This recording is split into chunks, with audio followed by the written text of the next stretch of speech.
Terima kasih atas kesempatan yang diberikan. Saya Feby Efraim akan mempresentasikan materi bab 1, yaitu dasar-dasar komunikasi.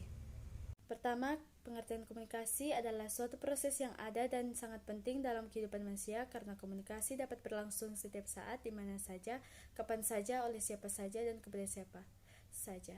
Selanjutnya, unsur-unsur komunikasi. Yang pertama, pengirim berita atau komunikator.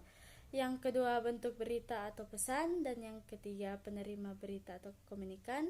Yang keempat, prosedur pengiriman berita. Dan yang kelima, reaksi dan tanggapan. Selanjutnya kita masuk dalam karakteristik komunikasi. Yang pertama, komunikasi adalah proses yang dinamis, yaitu pola komunikasi yang menyesuaikan diri dengan lawan bicara.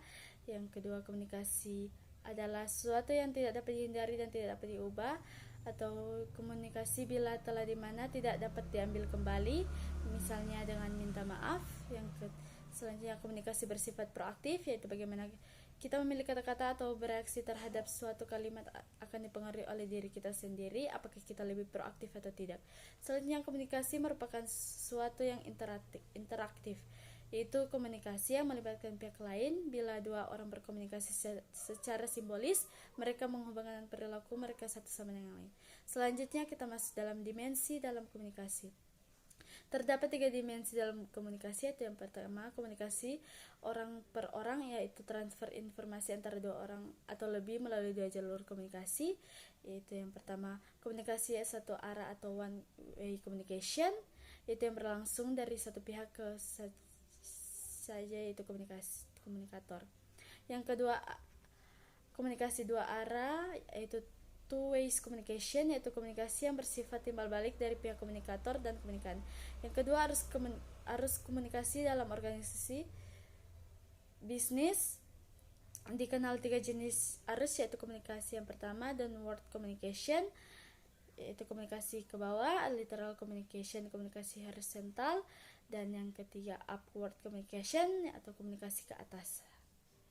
Ketiga, komunikasi antara organisasi dan grup-grup eksternal seperti langganan, pemegang saham, dan lain-lain.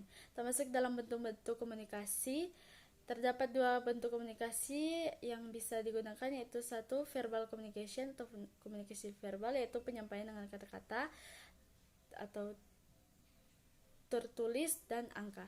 Yang kedua, non-verbal communication atau komunikasi non-verbal, yaitu penyampaian dengan informasi menggunakan isyarat seperti rambu-rambu lalu lintas, polisi yang memberikan tanda lalu lintas, atau gerakan anggota tubuh. Kita masuk dalam proses komunikasi. Dalam proses komunikasi terdapat 2 model, yaitu model komunikasi Aristoteles yang berpendapat bahwa komunikasi terdiri dari 3 unsur, yaitu yang pertama, sumber atau pembicara, yakni sumber komunikasi atau orang yang menyampaikan pesan. Yang kedua, pesan atau apa yang dibicarakan. Yang ketiga, penerima, yaitu orang yang menerima pesan. Yang kedua, model komunikasi David K. Berlo, yaitu yang pertama, sumber, yang kedua, pesan, dan yang ketiga, saluran komunikasi, keempat, penerima, kelima, umpan balik, keenam, efek, dan yang selanjutnya kita masuk dalam hambatan dalam komunikasi. Yang pertama, rintangan yang bersifat teknis, antara lain kurangnya sarana dan prasarana komunikasi yang bersifat diperlukan organisasi.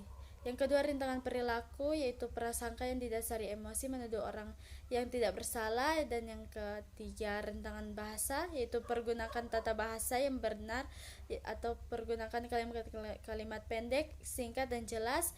Yang keempat, rintangan struktur, yaitu rintangan struktur adalah rintangan yang disebabkan oleh adanya perbedaan tingkat, perbedaan job dalam struktur organisasi.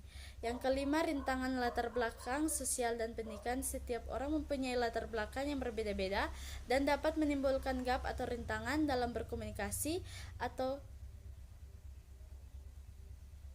yang harus mengetahui lebih dahulu latar belakang dan sosial pendidikan dari orang yang akan diajak berkomunikasi agar kita dapat menyesuaikan diri agar komunikasi bisa berjalan dengan baik.